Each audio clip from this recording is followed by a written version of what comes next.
on a raft of issues that are playing out in the political scene. Thank you for your patience. I cut you short right before the break. With all due respect, somebody has just sent me a text I saw during break from Ruguru Ward saying that they were amused by President William Ruto and lies, because when he spoke, he said that he is the one who built the road to Amonyoro. And somebody had just said, to the people they are just laughing, he's such a liar.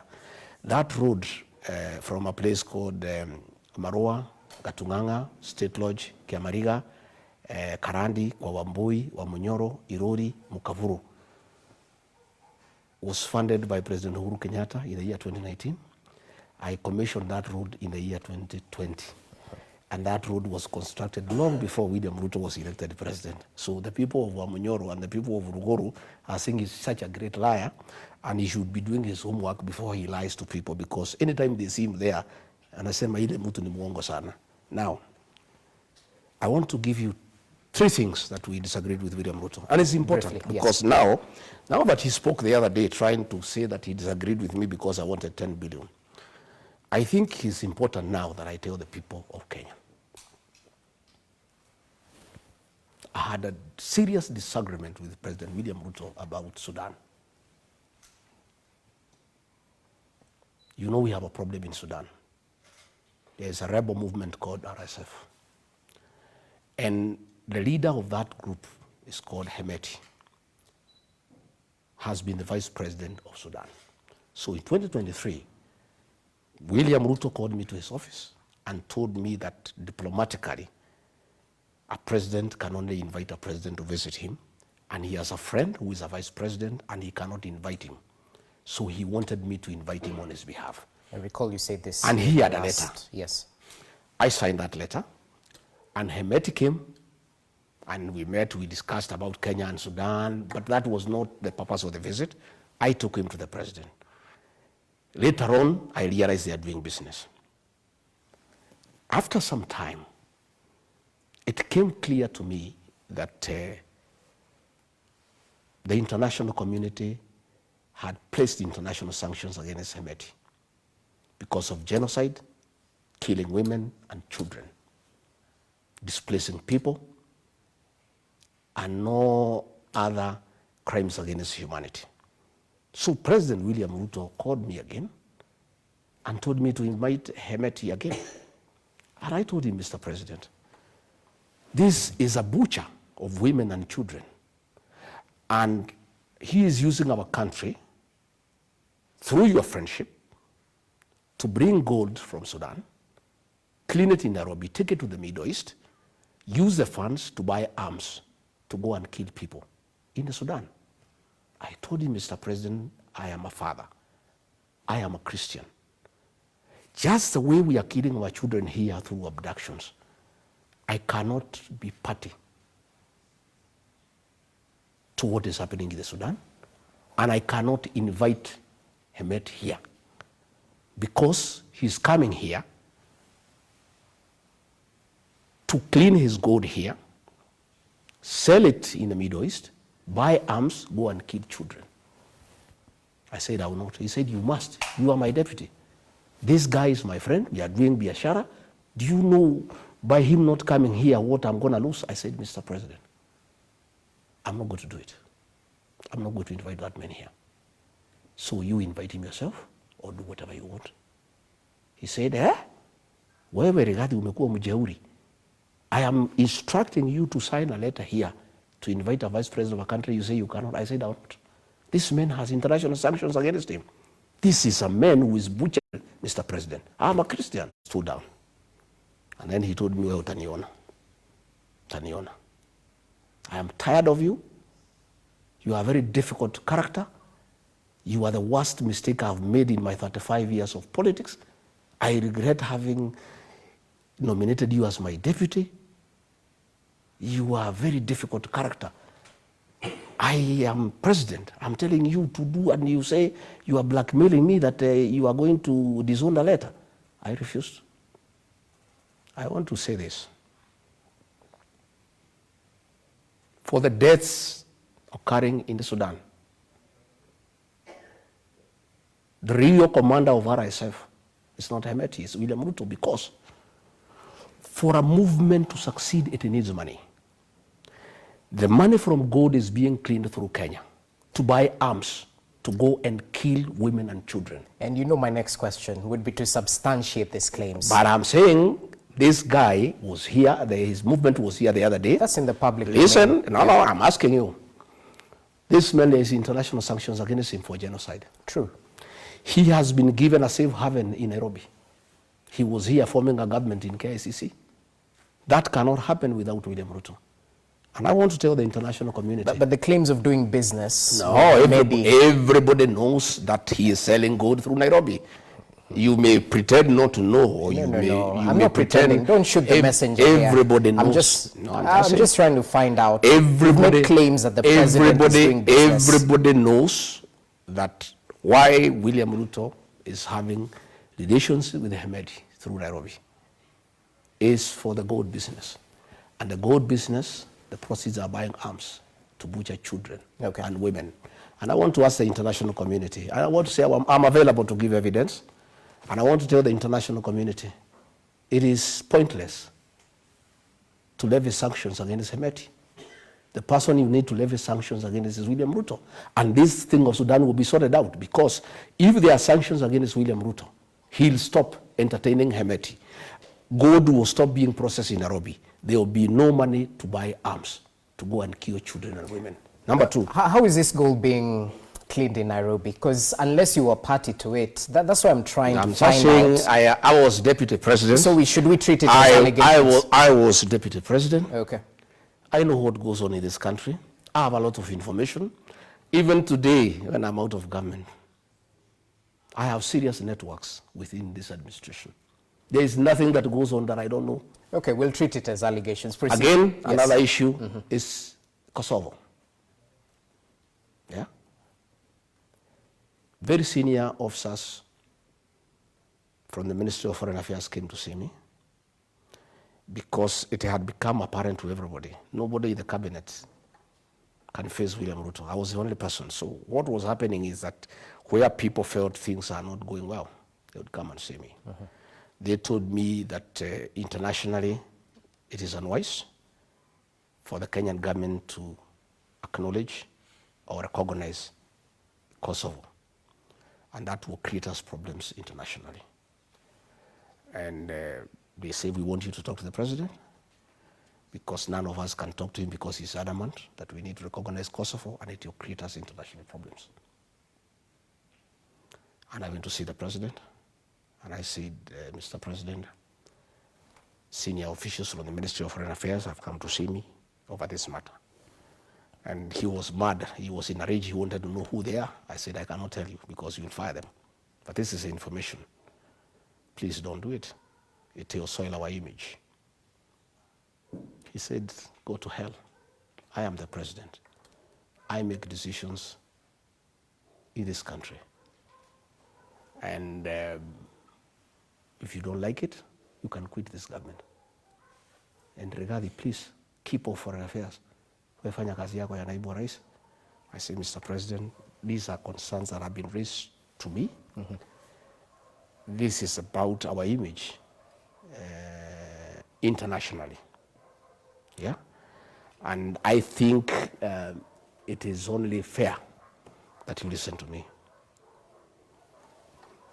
Only for me to come and hear is later that the president and the president of Kosovo are having a business deal in Mombasa, over a hotel in Mombasa.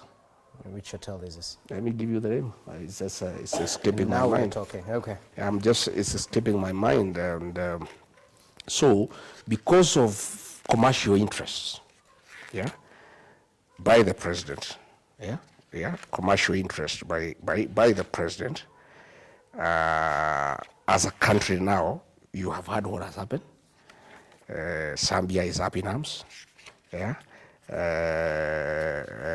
Moscow is up in arms, yeah.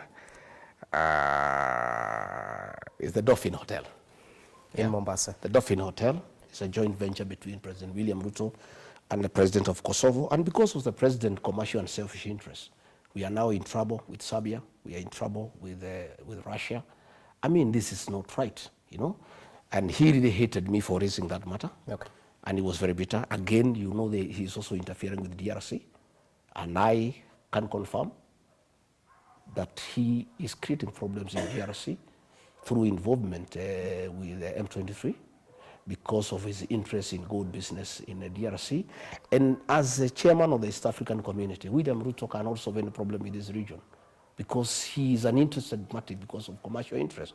And that is why you found that our embassy in Kinshasa was attacked by the people of that country because of our involvement, you know, in the internal affairs of that country and involvement with the rebel movement against a legally established government. Right. So these are things that the president and I were disagreeing from time to time. Because I told him, you know, again, people from foreign affairs came to see me.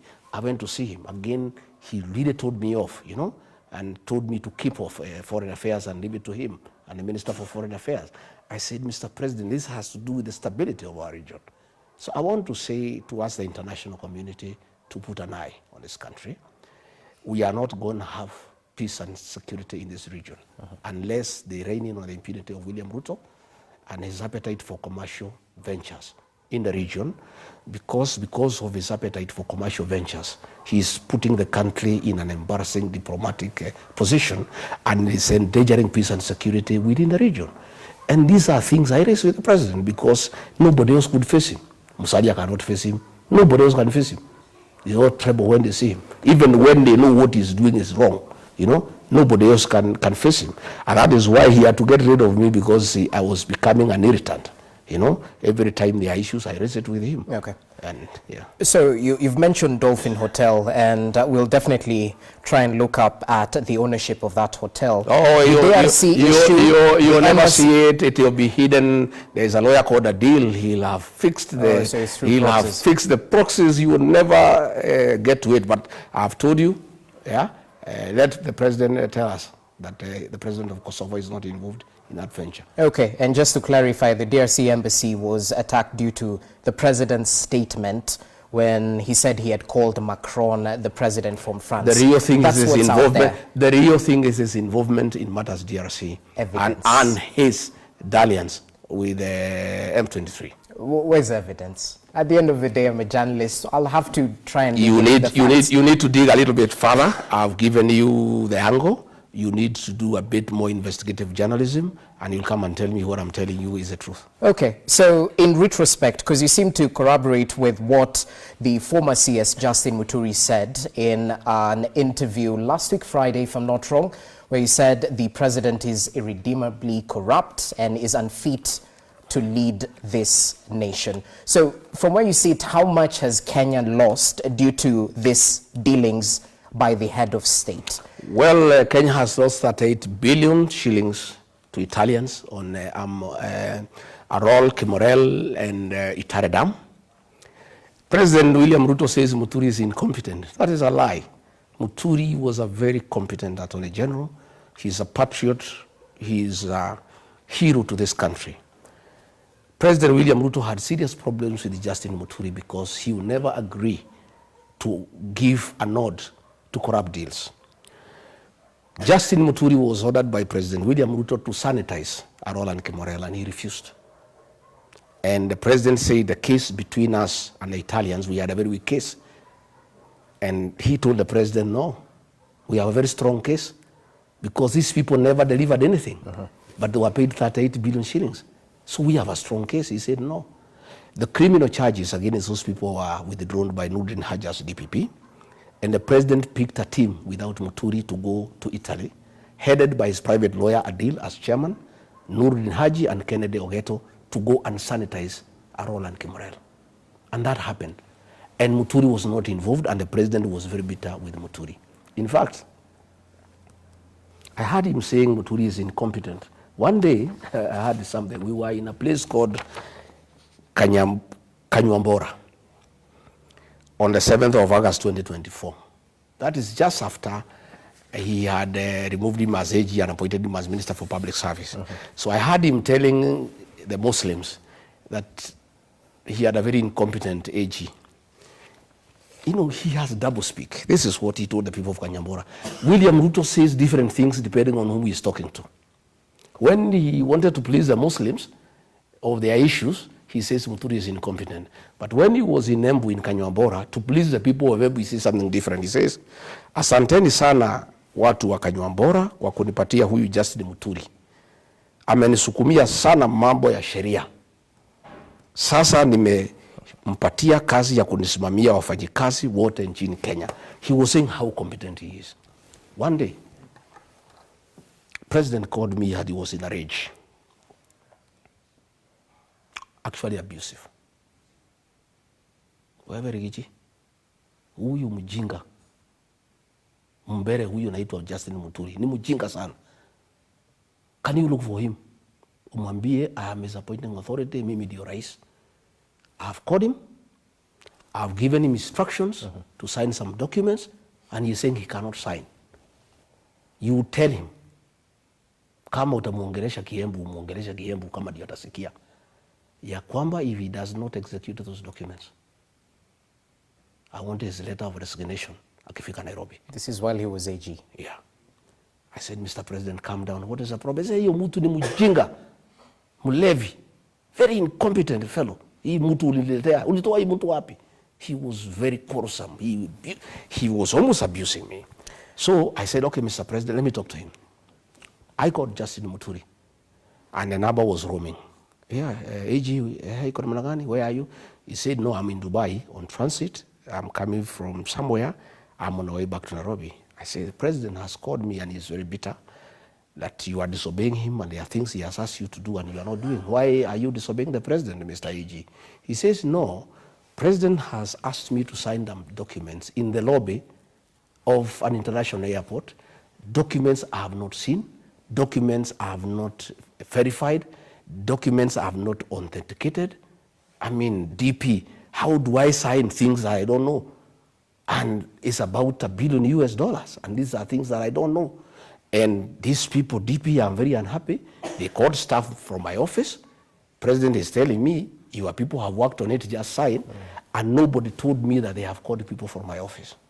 I cannot sign. The president says, you resign when you come. He said, no problem, I'll resign, but I'll not sign. Nikanyamaza.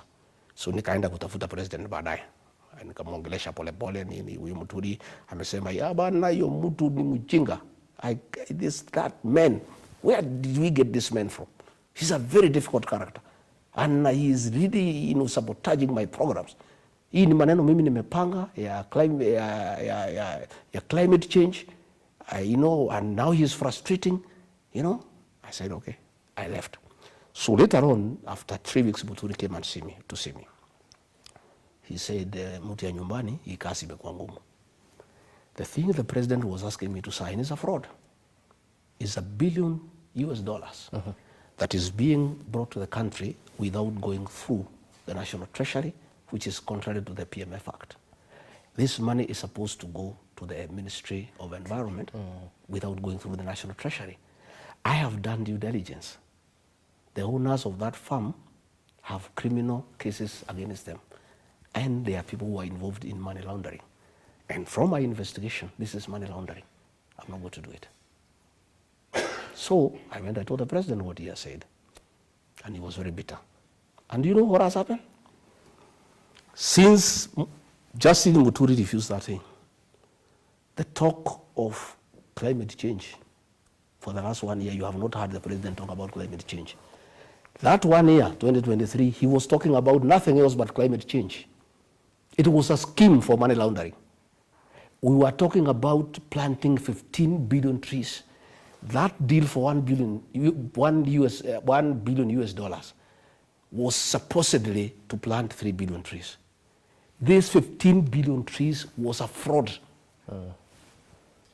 to bring in money in the country for money laundering. And since Justin Muturi, who in my view is a hero for this country, refused, you have never heard for the last 1 year the Minister for Environment or the President talk about the 15 billion trees because it was scuttled by Justin Muturi. Again, the last one about Justin Muturi. Yeah. Why he is a hero? We were in Naivasha. And again, the President was mad that Justin Muturi had refused to okay a purchase of land for industrial park.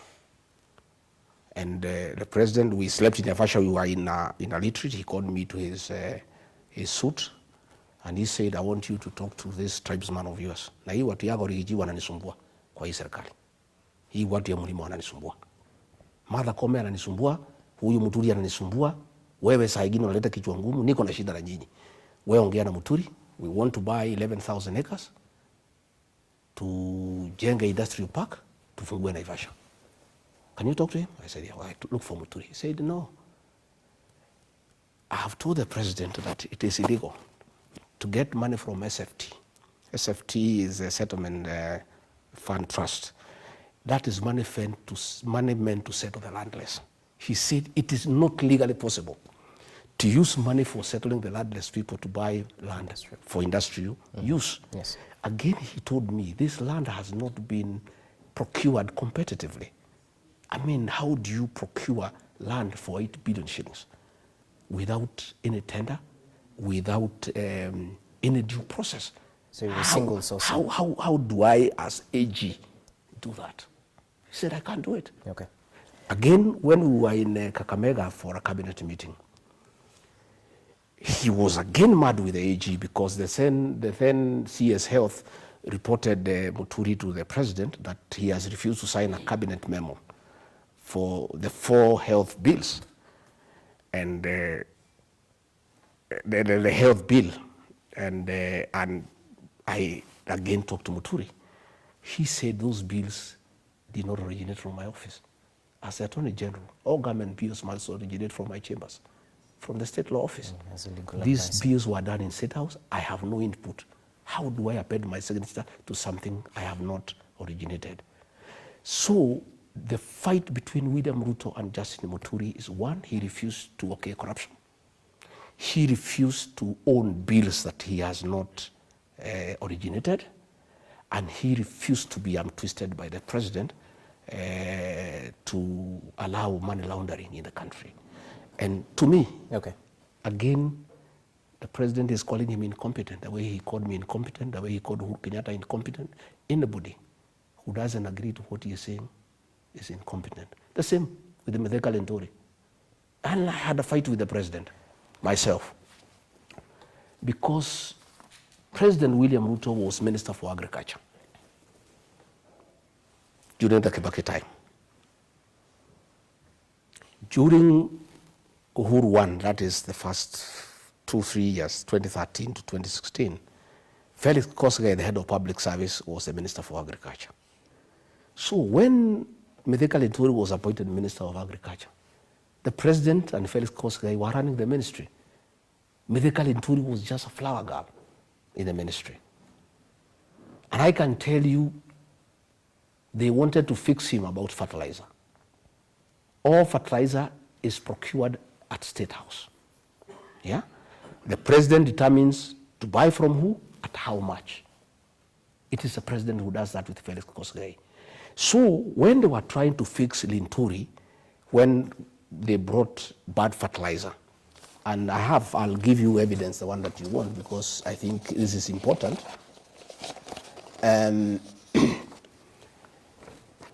A company called Maisha Minerals and Fertilizers Limited. This is Defke, who is a partner of the president. He is also into fertilizer, and he is the one who imported bad fertilizer. Okay. So when the report came from KEBS, saying this fertilizer is bad, President William Ruto ordered Linturi to allow the fertilizers to come in and forget about it. Then they wanted to arrest Linturi and take him to court for this fertilizer this year. And I told the president, you cannot do that. You know, Mithika Linturi is innocent. It is yourself and Felix Kosgei who are buying fertilizer in State House. In fact, as we speak today, I want to tell the Kenyan farmers, today there is no fertilizer and the long rains are here. Because fertilizer has not been prepared. Because it's the president himself who does it. He decides from who at what price. And this has taken time. Okay? All right. And again, finally, the Russian government gave us 40,000 metric tons of fertilizer. The donation. It was given to this man called Maisha Minerals by the president. And another 30,000 metric tons from Algeria given to the same man. They blended and sold it to government. A donation from Russia, a donation from Algeria was processed and sold to the Kenya government at the same price that we were buying fertilizer from. And I would like you, now that I've told you, go and ask the Ministry of Agriculture, the fertilizer that came from Russia as a donation, which farmers were given free of charge? The ones that came from Algeria, which farmers were given free of charge? The president gave it to Maisha Millas, Defki, his friend, blended, packed, and sold to the Kenya government. They pocketed billions of shillings. That is why we are saying what Muturi was saying, it is true. You know, the president would speak in cabinet. Hey, mimi sitaki ufisadi katika serikali yangu. Na mimi, I will be merciless to anybody who is caught up in corruption. You know, people will just look at him because all the procurement in this government is done by William Ruto. In fact, in cabinet, behind the scenes, because nobody could speak openly except me and maybe Muturi, the president in cabinet, behind him, is known as the principal procurement officer of the Kenya government. All decisions are made in State House, in fact, even in affordable housing. All the contractors are decided in State House. In fact, let me tell you, these markets you are seeing. As we finally. Let me tell you, these markets you are seeing. Okay. They are being built with money from the housing levy because we are not able to absorb money for the housing levy. And that is illegal, of course, because the money was collected for housing, but it's doing the markets. Why the president cannot agree to give this function to the counties? You know, markets are a devolved function. It's because of the procurement aspect. He is the one procuring the people who build these markets. And then when he finishes building, he gives them to the counties. I want to challenge President William Ruto. If you are not involved in corruption, President, make a decision tomorrow. This money for markets, transfer it to the counties. Let them procure, let them supervise, let them open the markets. You have no business, Mr. President. All right. Like now when he was in Central Kenya opening markets, he's not interested in the end product. Okay. His interest in this market business is the procurement aspect. And that is why, despite the fact that markets are a devolved function, the president cannot let go because he is micromanaging the procurement of markets for his own gain. He is the one who negotiates with the contractors. In fact, why the president has no time to fix this country, he spends most of his time on procurement. Well, the president, of course, is not here to defend himself. Neither is Maisha. No, you look for him and ask him these questions. Due diligence, yes, and please. Definitely uncover, as is our work as the fourth estate. So, all things said and done, you seem to be hinting to the fact that commercial interests supersede the national interest in this country. Absolutely. This is a commercial government. The government of Kenya, led by President William Ruto, is a transactional government. It's a commercial government. Everything is driven by commercial interests. Even while you diplomacy, international relations, local issues, markets, roads, everything is commercial. E-Citizen, my friend, when we came in, the president was very mad that E-Citizen is in private hands. After some time, shares exchanged hands, and the president ordered that all government services be onboarded. He stopped talking about the private people. 70% of E-Citizen is owned by private people. Your guess is as good as mine. Ask Adil, he'll tell you who are the owners of E-Citizen, who is the owner of Fuliza. Today, so they're the ones benefiting from that 50 shillings. That 50, any time you use E-Citizen, the Madrins at State House have your money. This government is a money-making machine, and there is no national interest. There is no concern for the people of Kenya. And we may reach a point we may ask the people not to pay taxes because it is a government, everything is an enterprise. You know, there is nothing that is being done for national interest.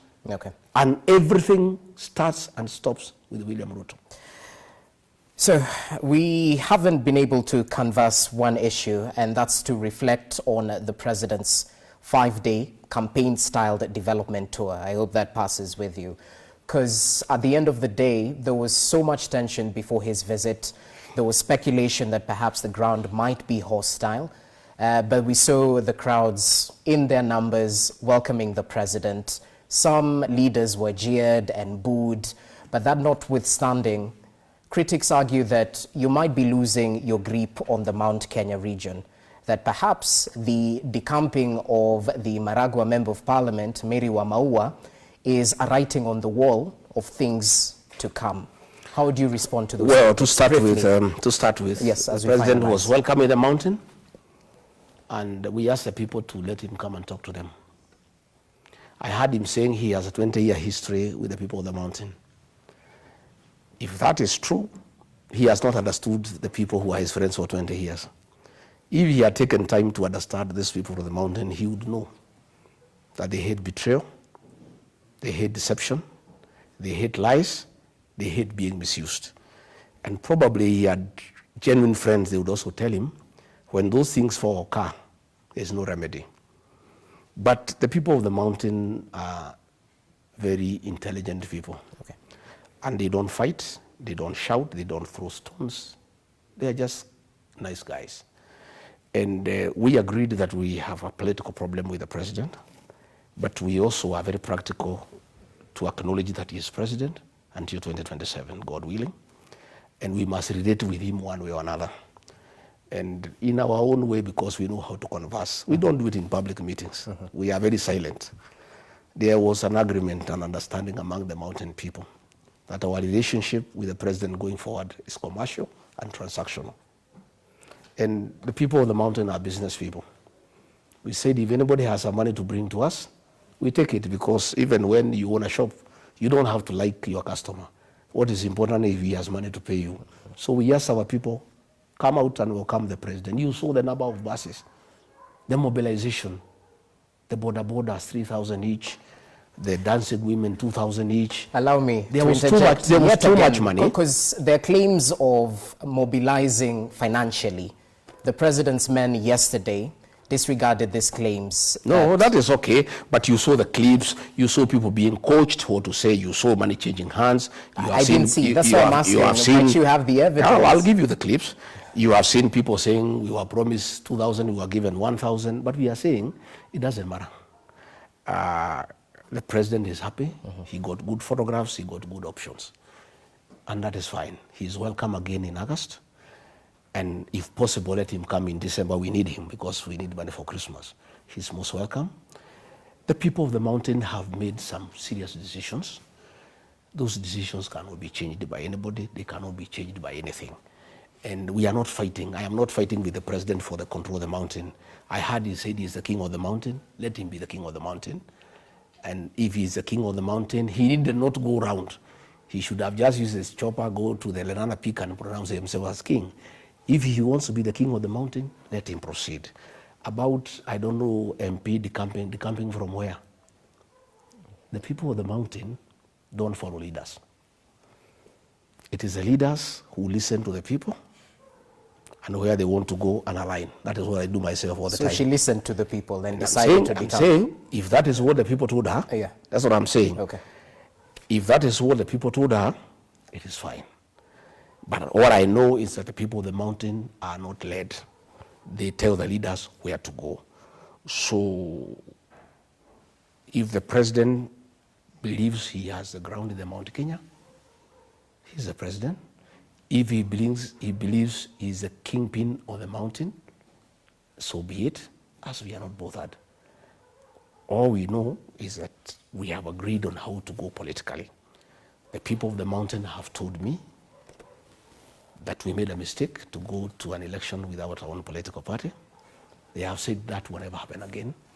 They have asked me to form a political party, a national one, which I have done, which will be announcing in May. That is what they have told me. Again, they have told me that they will not agree to be divided, and our vote will go to one basket. That has been agreed. Again, they have told me they are aware the president wanted to isolate us, and that is why he had a meeting in Mount Elgon, where the MP for Webuye announced where the president was there, that they will unite everybody to isolate the mountain. They are aware of that. And therefore, they have told me to look for friends, and I'm doing that, and things are going on very well. About what will happen politically, that is a story for another day. Let's keep on observing. Okay. And are we asking the president? He came to the mountain. People of the mountain welcomed him. Nobody disturbed him. Nobody jeered him. Of course, his cronies had a very difficult time in Nyandarua and Lari and Githunguri. And why they had a problem in Nyandarua, Lari, and Githunguri, those three places are unique. Nyandarua is the home of the Mau Mau struggle.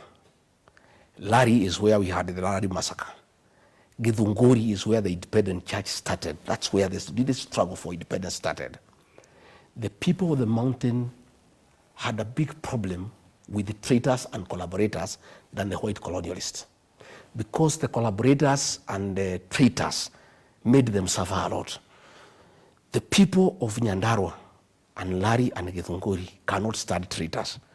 That is why you saw that reaction. Okay. They didn't have a problem with William Ruto per se, in terms of showing that they are unhappy. But people who have betrayed the community, the people of Lari, the people of Githunguri, the people of Nyandarua could not hide their feelings. And as we finalize on this, just briefly, you mentioned that the mountain has left the Kenya Kwanza administration, specifically the UDA party. To the rest of the country who are watching the masses and the claps and some instances of boos and jeers, does it poke holes into your submission that the mountain has truly left the mountain? I don't know. That is subjective. But let me also tell you, even William Ruto, yes, where he sits, if he is honest to himself, he knows he was talking to his money. He was talking to his money, and a man can do what he wants with his money. He could have put the money in a big heap in State House and talk to it, or decide to take it to the people, give them, and put them together and talk to them. That is his decision. Okay. And he can come to the mountain. The meetings will be as big as he wants, depending on how much he wants to invest. The quality of the meeting, the clapping and the cheering, will be determined by what he wants to invest. We are business people in the mountain. We are commercial people. Our relationship with the president going forward is transactional, is commercial.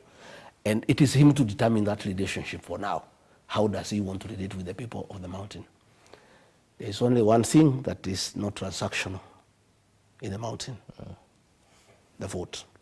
That is never sold. Okay. But clapping, attending your meeting, saying sawa sawa, that one is, those are services that are freely available to anybody. Well and good. As we finalize this chaos that erupted at a church service in Mwiki just yesterday, where you were in attendance, we saw a group of unidentified men storm the sanctuary, briefly halting the event, and they were demanding payment from you. Yes, nobody was demanding payment. If you saw in the morning, even before we left for Mwiki, a blogger who blogs for the president had already indicated that we shall be having a problem for people demanding money.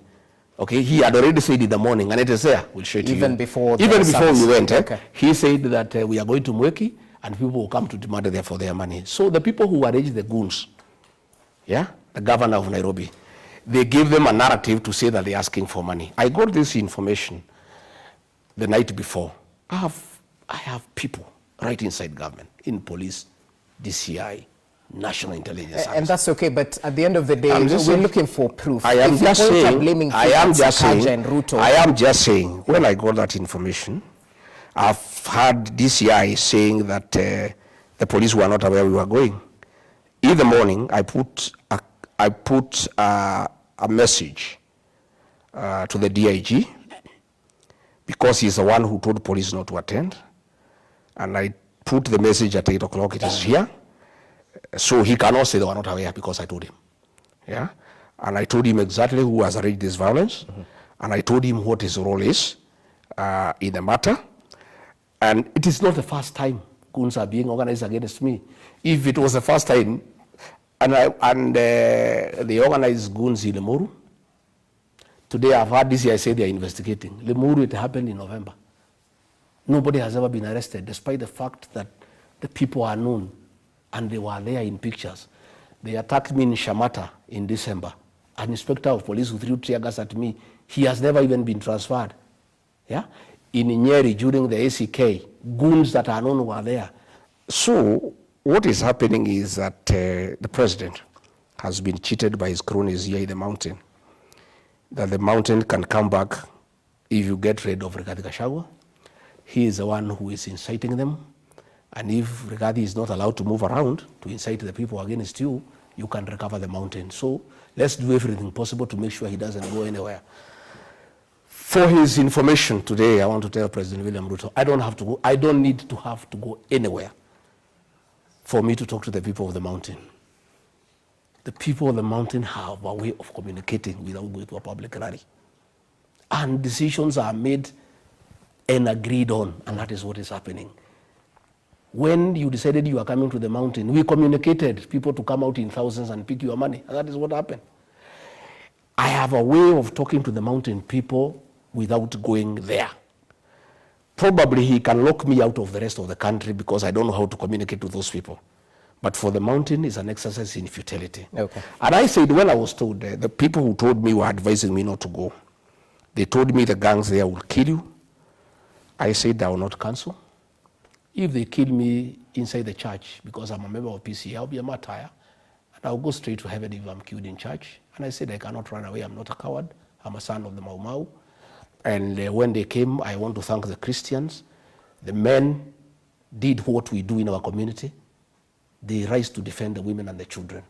The women and the children's comfort for safety, but the men joined with my people, fought off the criminal gangs. So to the naysayers who might argue that, and of course, chaos at the pulpit is unfortunate and something to be frowned upon. Not even at the pulpit, anywhere, generally. Chaos are unfortunate. Yes. So to those who might push a narrative that, lightning just doesn't strike the same place twice, perhaps this is something set up to bring out the emotions of voters, to sort of bring the empathy, to those who might say that this was stage managed. That is a narrative by the government, and it's a stupid narrative. It cannot go anywhere. When we were attacked in Limuru, it was in broad daylight, everybody was there. They almost killed me in Limuru. When I was attacked in Shamata, everybody was there. President William Ruto used to say that there are no fools in this country. I don't know at what point he changed his mind. He thinks they are fools. You cannot fool all the people all the time. People know that the government is organizing violence against me, and the people who are unhappy with what is happening in the country. But I want to say we are not intimidated. We are not cowed. We'll stand firm. I have asked our people not to retaliate, but the young people are telling me now this is too much. And that is what happened in Wiki yesterday. And much as we have told our people not to counter these gangs, I'm not sure that will happen anymore from what happened yesterday in Wiki. Okay. They'll be countered because really, if the police do not want to keep law and order, the Deputy Inspector General of Police is the one who told the police to keep off. I've heard DCI saying that they were not aware. They were told not to keep off, and they called us, policemen from Wiki. We are told not to come. So if the police do not want to keep law and order, if you want this country people to take the law into their own hands, there's nothing we can do as private citizens. Even I was told when we had this interview, the local member of parliament back home there was saying he'll organize goons to attack my Wamonyoro home to distract the attention of the people from this interview. If they want to attack my home in Wamonyoro, let them go ahead. They can touch the house, they can do whatever they want to do. My former PA, who now works for the president, was even saying that he'll organize people to attack my businesses in Nyeri town. They can go ahead and do whatever they want to do. What I know is that our people have made certain decisions. Those decisions will not be changed by them harming me, by them burning my house, by them burning my property. It will just solidify the resistance in the mountain. It will just harness the rebellion in the mountain. And the more they do it, the worse it becomes. Whatever little gain the president may have made in that trip was cancelled yesterday when goons attacked us in church. Okay. The people of the mountain are very Christian, and they believe in God and the sanctity of places of worship. By government sending people, and the conversation in the mountain last night was This reminds us of Kiambaa Church. The impunity. When 35 women and their children were in a church in Kiambaa, and goons went and touched them inside the church. And when they tried to save the children, they say, let us die, but let the children not die. They removed the children through the window. These goons took the children back to the church and burnt them.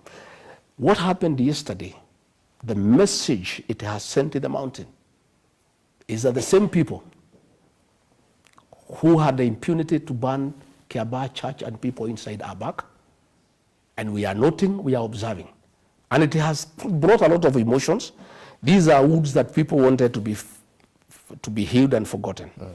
These are some of the things that our people had forgiven, but they have brought them back.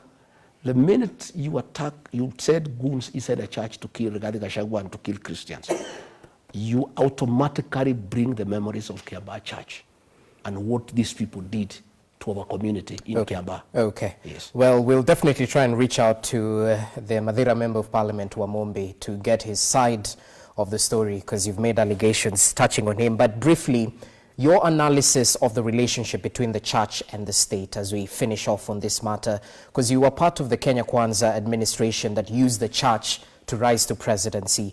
You've said previously, as you were deputy president, that the church and the state are the same thing. You take care of the same people. So do you hold the same views in regard to... Yes, we do, and that is why the church, as the conscience of the nation, must also be left to play a role. Now that the government has captured the opposition, now that the government has captured parliament, the church must speak for the people, you know, because we serve the same people. And they also want the improvement of the welfare of the Kenyan people. So let the church speak. Let the church be allowed an opportunity to comment on what is going on. Let us not, persecute the church, because I had some politicians saying, let the church leave the politics to us. There's nothing like that. Okay. The church leads people. All these things is about the people. It's only that people play different roles, but it's the same people.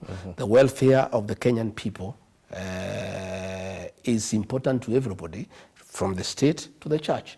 And people must be allowed to comment freely. And what we saw yesterday is interference with the freedom of worship. Okay. And I want to ask our young people, especially from our community, don't take little money and harm your brother and sister. You know, it's unfortunate that these people, the government is taking advantage of people who are not employed to really misuse them and give them money to harm other people, destroy property. I would like to plead with our young people, much as I know you are jobless and you are having problems, there is still an opportunity where you can earn some money without hurting somebody else, without destroying property, without creating chaos, without creating mayhem. Right. There is still that opportunity. The clarion call has been received. So, in terms of freely commenting, I'd like you to react to a comment by the CDF General Charles Kahariri, who not too long ago questioned the Ruto must go chance in reaction to the digital space being used for digital dissent.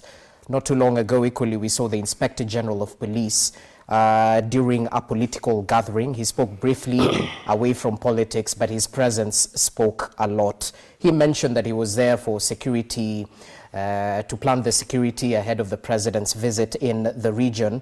But if you put these two things together, as much as the police is independent and the military should be apolitical and not suppress the freedom of speech, don't you think that this Ruto must go chance can actually incite an unconstitutional action?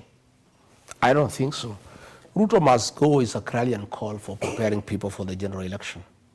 Moi must go was there. Moi was not even a candidate in 2002, but it was there because he had a project.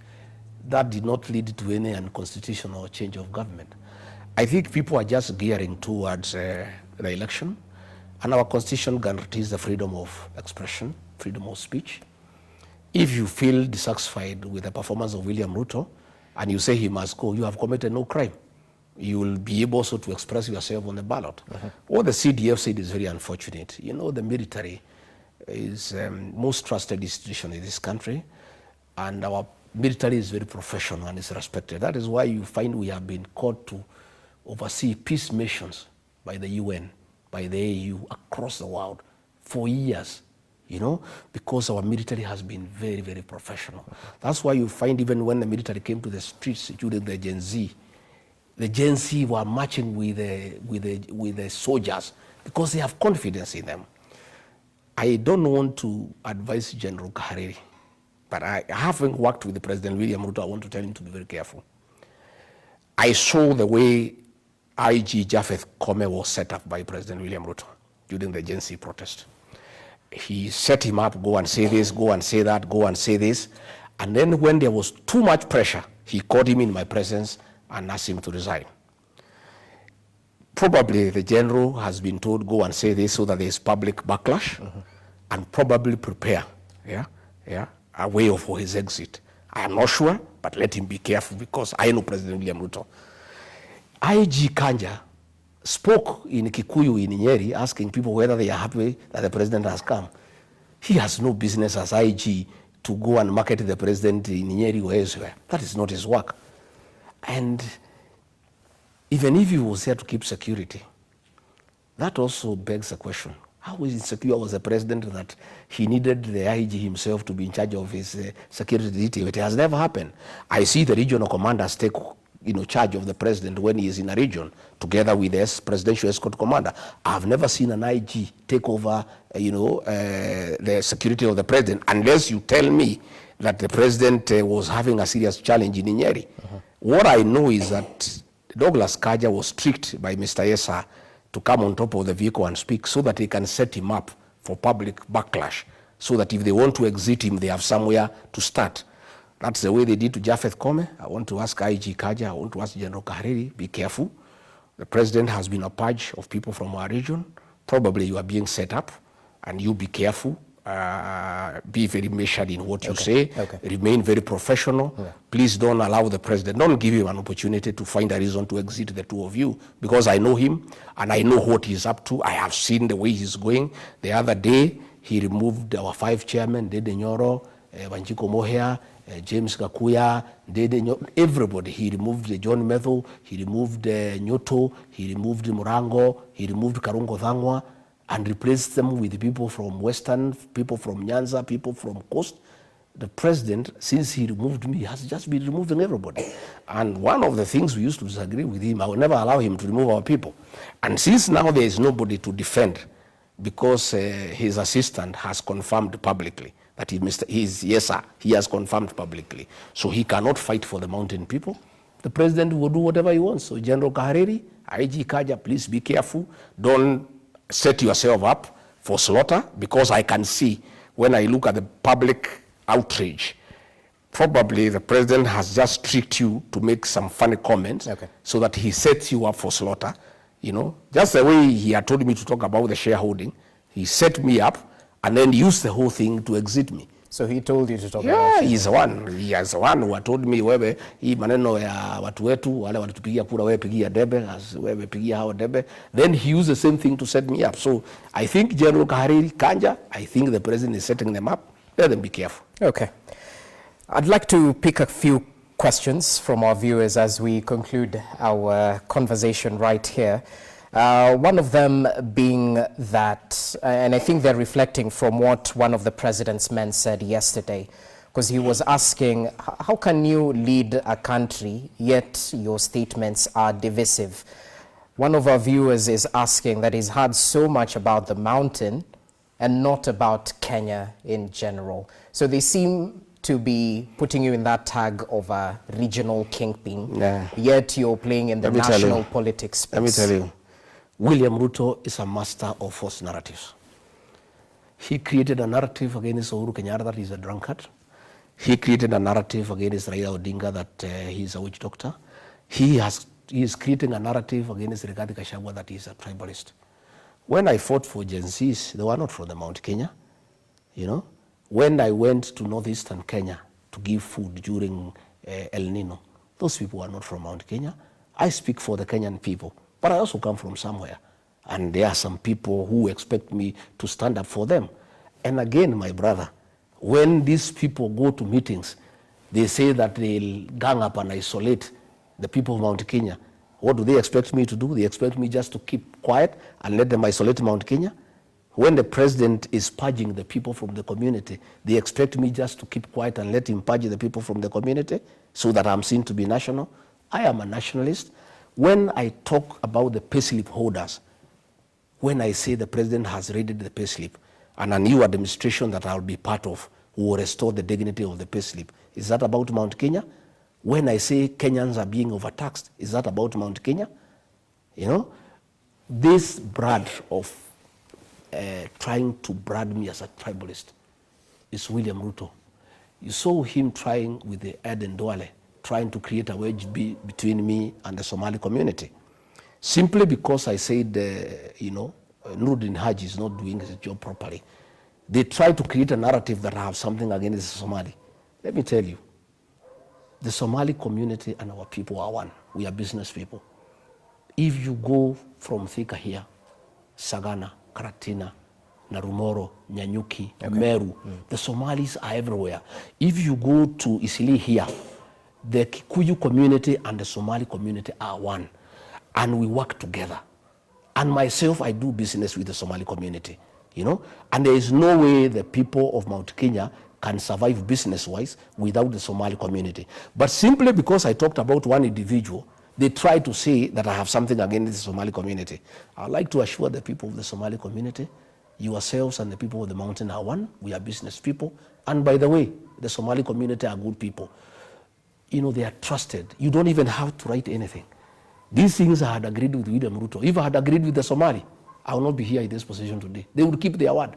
So that narrative of trying to say I'm tribal is William Ruto. And that is why you see, when he went to the mountain, if he was a man enough, why didn't he talk about me anywhere in any meeting? Why didn't he start in Kirinyaga or in Embu and say Rigathi Gachagua is a tribalist? He wouldn't, because the people know when you say Rigathi Gachagua is tribal, you are actually fighting the people of the mountain. All right, all right. How come President William Ruto is cheating the people of the mountain that he has a 20-year friendship with them, yet he superintended over a meeting where the Honorable Wanyama said the people of the mountain should be isolated? William Ruto was the last speaker. How come he did not admonish him and say that is wrong? And then he's here cheating the people of the mountain that he is their friend, yet he is the one who is very busy, you know, crafting a narrative, you know, trying to get 40 versus 1, what he did to the people of the mountain between 2005 and 2007. Because the Pentagon, William Ruto was the most active person of mobilizing all other communities against the people of the mountain. Okay. So your claims on the president's commercial interest in DRC seem to leave more questions than answers. A couple of viewers are asking that Rigathi hasn't told us who Ruto is working with in M23 because the rebel group is part of the Congo River Alliance.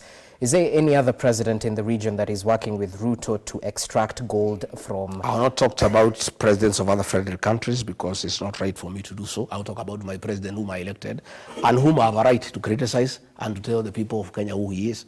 I will not talk about other presidents. I'll just talk about President William Ruto because he is accountable to the people of Kenya, I being one of them. So how is the president involved in these gold dealings in DRC? He has been having meetings with M23. And that so is having why, meetings substantiates... What do you think, what would you be discussing? It could be a peace process. What peace process? I mean, how can you do a peace? How can you do a peace process outside the Uhuru arrangement? The Rwanda, yeah. I mean, let him work through President Uhuru Kenyatta. President Uhuru Kenyatta is leading the peace process. Why is he having a parallel or engagement with the M23? If there is nothing sinister. Someone else is asking, do you believe the president is sincere in sending Raila Odinga to ease the tension in South Sudan, considering that you doubt Ruto's take on Sudan? Well, I talked about the Sudan, not Southern Sudan. Oh, yes. Now he's asking. But I don't know. William Ruto are two different people. What he says in public, what he does in office, in private, are totally different things. You know, and in fact, most people who came to the mountain, like 20%, wanted to see whether he's the same person who used to come and talk to them, because all the things he told them, he has done the exact opposite. You know, he went to a place there in Laikipia West, to open a classroom done by KDF. But the cost of going there, 9 choppers at a cost of about 4 million shillings, more than 200 vehicles. You know, the personnel, the per diem, the whole thing would have put up about 5 schools. You know, people are just looking at him. You know, he went to Nyanyuki, market, and the market was closed from morning to evening to wait for him. What used to happen during the Moi era, and he was not coming to do anything because he's not an engineer, he's not an architect, he's not anything. You know, when he went to Meru, to open a sewage that he had opened 7 years ago in Maua, instead of going to Nithi Bridge and giving a practical solution, because that is what he promised the people. Well, he said before the 2027 election it will be done. But he had said 6 months. And he should stop telling people about to have faith in him. He made promises. You know, if somebody, lets you money and you say you pay by this date, if for whatever reason you cannot pay by that date, you give him a good reason. But you don't get irritated when he says you are dishonest. You know, William Ruto is saying that we should believe in faith, that since he said you do it, we should have faith that you do it. No. Leadership is about being pragmatic, is being practical. He is the one who set the timelines. Nobody set for him. When he said he would do Nithi Bridge within 6 months of being sworn in, he's the one who gave that commitment. He should have gone back to the people of Meru and said, hey, I made a commitment for 6 months. It's not possible. Now he's saying he will do it before 2027. What the people are saying, not just in the mountain, but across the whole country, they are saying, don't say it anymore, just do it. And they are saying, do what Mwai Kibaki did. Don't come to inspect projects. Don't come to launch. Do it, finish, then come. Mwai Kibaki, when he did Thika Road, and it was done, you know what he did? He just drove through the road to Othaya. Yeah, no fanfare, nothing, just to see and enjoy that the road is smooth. Let all these projects be finished. Yeah. Then when they are finished, he can come and launch. He went to a place to launch, 4 posts in a pickup. I mean, what is that? Transformers. Those are things that the assistant county commissioner can do, because the cost of moving a president, my friend, the cost of moving a president, it's so enormous, and in what he is launching, his movement surpasses the actual cost of what he's going to see. You find that this cost of this trip that he did in the mountain is in excess of 1 billion shillings. Yeah, that money would have finished most of the projects that are stored when you're seated in the room. That, but anyway, no. We are looking at it. We know the cost of the choppers, the cost of the vehicles, the per diems, the money that was fed for buses, the one for giving border guys, the one for giving women and dancers, is in excess of 1 billion shillings. Then let me ask you this. Because the president said during the Mount Kenya tour that the people will examine all of the politicians in 2027. He added that he will be ready for that political test since he's preparing for it through the actualization of promises that were made. 2.5 years plus some change down the line in this Kenya Kwanza administration. How far are we in actualizing the promises that you and President William Ruto made to the Republic of Kenya? I'm not part of government. You can ask me that question. Okay. I'm not part of government. Me, I can just tell you that most of the promises have not been kept, and the people are angry. And even when I was in office, they were telling me, and I'll raise the matters with him and he'll be very offended. But are Kenyans being too hard on the president? You yourself said you found a dilapidated economy. At the end of the day, the expectations are so much, but the reality but is you see the problem. The finances that I thought was the position. But when I saw the money was available the way it is being used, like now, the other day, supplementary 2, we gave 10 billion shillings to the National Intelligence Service, purportedly to restore peace in the region. And the president is the one who is causing problems in the region. But that money is not for restoring any peace. That is money for the president, is what he is using for campaigning. That is money that is meant for development. 10 billion through the list is what the president is drawing. And they drew a lot of money that 1 week through accounts held by National Intelligence Service. We have people everywhere, cash money, and it's going for that. So what we are saying is, whatever little money that is available, people want to see something. People are being overtaxed, but they are not seeing a corresponding service that will match the taxation. People ordinarily wouldn't have a problem with paying taxes, but people would also want to see their taxes are being used appropriately. Okay. So when they see you with 9 choppers going to open 1 classroom in Laikipia West, people feel very offended, extremely offended. You know, when they find the money meant for taxes is being used to bribe people to attend meetings, people get very offended. But they still take the money because the money is already out there. In any case, even if they don't take it, it will be taken by somebody else. But taxpayers are very, very, very offended by what is happening, the misuse and misappropriation of resources that are meant for development, that are meant to improve their lives. Okay. Yeah. As we finalize, because we've definitely bought into the prime time and we were supposed to conclude a little bit earlier. You mentioned that in May you will be launching your political party, that all things are ready, considered, and it's just waiting for the launch. For those who might question that, you know, you still have an impeachment hanging over you and you're locked out of office, what exactly is the end goal? And the last time we were talking here, you said that you could force a mini general election. Is that still in the plans? The matter of the impeachment is before courts of law. The matter is fairly straightforward. The MPs say they voted me out because I said they will lose their seats. So there was nothing constitutional. The president says I was voted out because I wanted money from him. If I wanted money from the president, there's nothing unconstitutional about it. So it's very clear, really, that there was nothing, you know, and I'm sure the judges have taken judicial notice of these pronouncements. You know, that all the MPs are saying they had to get rid of me because if they don't get rid of me, I will get rid of them. So I believe the law will take its course. But as I told you, the right to vie for office is absolute, it's protected in the Constitution. And our Constitution is very clear that you cannot be barred from running for office until you have exhausted the available remedies in law. That is fighting your case all the way to the Supreme Court. We have not even started, you know. So if the matter is not concluded before 2027, I'll fight for whatever office I want to fight for. If I want to fight for president, I believe I'm qualified. If I want to be whatever, I'll do whatever I want to do. And that matter is being used by my opponents to tell people the mountain, don't follow this man, he cannot run for office. I don't have to run for office.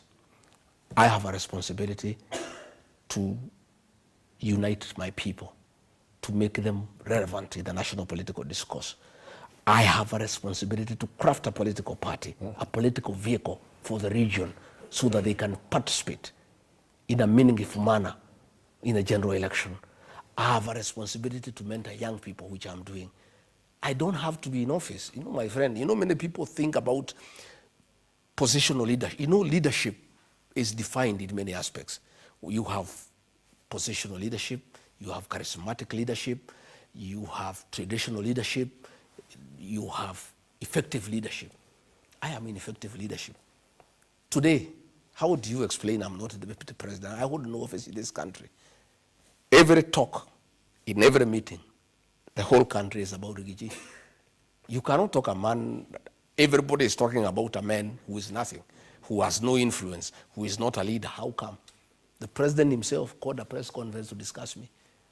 All his people discuss me every day. If you look at the headlines, they just talk about Rigathi. Because Rigathi is a leader. He is a movement. He has people behind him in millions. And whether he has a position or not, is that he is a leader because a leader is somebody who has followers. And if I had no followers, nobody would be bothered about me. That is why they disrupt my meetings, because they don't want me to talk to people. Because they know, one, I'm persuasive. Okay. I have powers of oratory. I have a way with the people.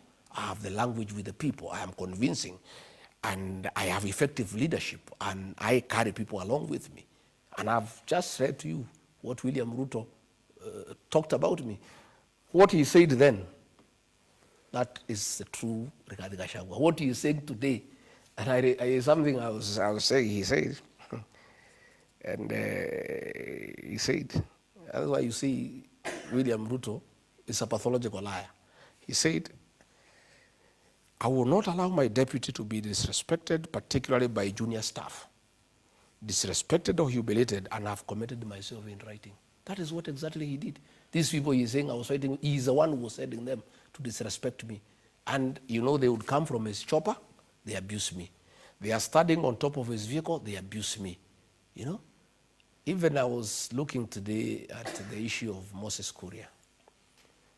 Moses Kuria is one of our most bright leaders from the Mount Kenya region. And today he's in problems. When Moses Kuria was Minister for Trade, he's the one who started the county aggregation and industrial parks. A brilliant idea. Since they removed him from there, that project is stuck. And when I asked President why he's sacking him, he said that he's a thief. You know? So today I'm wondering, I have seen Moses Kuria is being auctioned. If Moses Kuria had stolen anything from anybody, how come he has nothing? He has no money to pay his debts, you know? And I knew, you know, the issues that took place in Kenya National Trading Corporation, KNTC. The procurement was done in State House. And when they brought edible oil and rice and there was a scandal, they wanted to push it to Moses Kuria and another lady called Pamela who has been taken to court. And they have used this thing to intimidate Moses Kuria, that they can open, trumped up charges against him. But I really want to ask a question. I was asking myself, if the way the president told me he removed Moses Kuria as minister because he was corrupt, how come today that Moses Kuria, today the court allowed these things to be auctioned? If he had money he had stolen from the ministry, he would be able to pay his debts. Again, the president did not want any leader from the mountain who has a brain, who is principled, and who can do anything. That is why he got rid of Rigathi Gachagua, Moses Kuria, Methekali Nturi, Justin Muturi. But you're talking about Moses Kuria, who's the economic advisor to the president. I am saying you cannot remove. So he's not getting rid of. You cannot get a man as minister and make him an advisor. That is a joke. You know, it's like chasing away a wife and making him a maid in your house. You know, it's very disrespectful. Okay. But I want to say, yes, Moses Kuria, you cannot replace Moses Kuria with William Kabogo. It's an insult to the people of Kiambu and the people of the mountain. Moses Kuria is a brilliant mind, and I can tell you this idea of KIPES that Moses Kuria came up with, had the president allowed him to stay as minister for investment, trade, and industry, today those things will be working, and we will not be having the situation we are having with avocado, with carrots, with potatoes. Yeah, but because he's a brilliant mind, yeah, he had to be edged out and given some peripheral job there who advised me on this and that. And Moses Kuria cannot advise William Ruto. William Ruto takes no advice. William Ruto advises William Ruto. When you hear that you are presidential advisor, you just get a salary and know what to do. He cannot listen to any advice from anybody.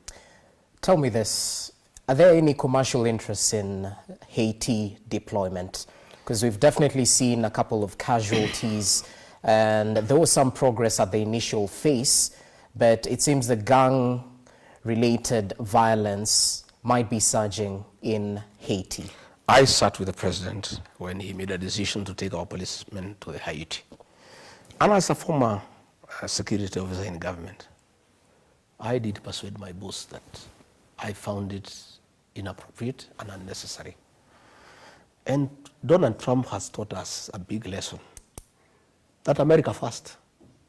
What is the point of us going to help the people of Haiti when we have security challenges in this country?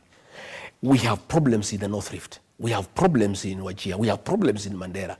We don't have enough policemen, yeah, to help our security situation in the country. Again, we voted funds in the National Treasury when most of our police stations have no vehicles, when our officers have no uniform. What is the point of trying to look so international to take our force to take our officers to Haiti when we have serious challenges in the country? And I think the president told us that time that the whole thing will be done by the United Nations. But I still find them appropriating money in the budget for Haiti. But he gave us a promise that we are not going to spend a cent. But I still had a problem. I told him, Mr. President, even if we are not going to spend a cent, I would rather these officers help our people here in the country because we have serious security challenges and we don't have enough officers. So To me, the whole thing was misguided. It was unnecessary. And I think the former ambassador to the US, Meg Whitman, was very close to the president. I think she's the one who persuaded him. And because the president that 1 year wanted to look very international, to be everywhere and to look as the new guy on the space, he was willing to do anything to get an international image. The whole thing was misadvised. It was unnecessary. It has backfired. Mr. President, please, only a fool doesn't change his mind. Cancel this thing. Let our boys and girls come back home so that they are safe and they can also take care of their motherland. Just the way America is doing. They are saying America first. Ushughulike mambo yako kwanza. Wewe unajifanya mjuaji atikwenda kusaidia Haiti na hapa nyumbani police stations have no vehicles. I heard these MPs who are there telling the president we have no vehicles. These ones who follow him, Yet money, 2.5 billion has been allocated to Haiti. Why can't we have that money to purchase vehicles so that they can be able to do patrols, they can be able to do maneuvers, they can be able to secure our country and make sure our people are in peace and they are secure. Okay. In conclusion, Rigathi, all things said and done, major pronouncements have been made by you. You've substantiated some of these pronouncements, others remain as allegations. But to the Kenyan who's watching back at home, who might be balancing between trusting a man who worked closely with the head of state or trusting the head of state himself, who you've castigated vehemently, what do you tell the ordinary mwananchi, not just the Wanjiko, but the Mora, all across the country? The people of Kenya knows between Rigathi Gachagua and William Ruto who lies. It's obvious. Instances are there. All the things he has said he'll do. He said that when he becomes president, he'll give free diapers to the people of Kenya. Nothing. He said he'll supply gas cylinders to every home. He has not. He said he'll put money into people's pocket. He came and took the little that was there and took it to housing. He said there will be no abductions and extrajudicial killings. It is happening. He said he'll not interfere with the relations of friendly countries. He's interfering. He said he will not use the criminal justice system to manage politics. He's using DCI to harass Kadhoni wa Mushomba, to harass everybody. Everything that he told the people of Kenya he'll do, he has not done. It's not everything. Aren't you throwing the baby with the bathwater? There is nothing. There is the only thing. Top of my head, the hiring of teachers. The hiring of teachers against the law. Teachers are supposed to be hired by the Teacher Service Commission. The women rep for Murang'a publicly said that these forms are issued in State House. So the president is hiring teachers because he's the one who is hiring teachers. I've told you, he's doing all the procurement. He's the chief finance officer. He's the chief accountant. He's the chief employer. Even as we speak today, they are trying to change the law to take over the functions of the Public Service Commission and give them to Felix Kosgei as head of public service so that he can employ people from State House. The Constitution says to change the functions of the Public Service Commission, you need a referendum. But through a back door, they want to remove the powers of the Public Service Commission, transfer them to the head of public service, so that just like he has hired all the CEOs from his community, all other public appointments will be managed by his tribesmen and he'll hire his community. So we are saying all the things that he said he'll do. He said there will be no tribalism. He is practicing it. He's accusing us of articulating it. Me, I have said, take care of my people. I have done nothing about it. Him, he is actually doing it. Doing it. I want you to go and look at the list of the CEOs of parastatals, my friend. Yeah? Just look at it and tell me. If given the chance, wouldn't you do the same? No. I'm saying, even if I did, I would not pronounce myself that I don't do it. Me, I have said I fight for my people. I don't hide about it. Him, he says, he is for the whole country. I don't want tribalism. All of us are part of Kenya. This is broad-based. But the actual implementation of appointments is skewed towards his community. And it's in black and white, and he does not even pretend about it, by the way. He doesn't pretend about it. So I am saying, between me and William Ruto, don't even ask me that question. Ask the people of Kenya. They know who is lying, who lies every day, and people are tired of these lies. And you have heard everywhere, wanasema ni uongo, uongo, uongo. And there is nothing the Chief of Defense Forces can do about it. There is nothing the Director General of NIS can do about it. They just have to let the people of Kenya be.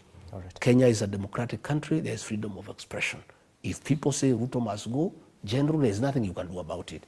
If you want to help the president, sit him down and tell him to correct the issues that have annoyed the people of Kenya and why they are saying he should go. Don't treat the symptoms, treat the disease. Find out where is it that the president has lost the people of Kenya. Why is it that a man who was so popular 2.5 years ago, a man people believed in, everybody now is saying he should go. And if you go to social places, everywhere in the whole country, you know, they were trying to say it's a mountain issue. It is not. It is across the whole country. The other day, they were here in the Nyayo National Stadium. The people from the mountain don't go to watch football.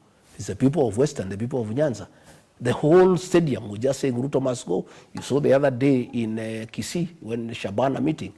If you go to all these nightclubs at night, in Kisumu, in Nakuru, in Mombasa, the chant is the same. And there's nothing the general can do. You just let the Kenya people be, allow them to express themselves. And the way the president said, and if he means it is good for the country, he said that he'll subject himself to a test. And if the people think he has done a good job, they allow him to continue.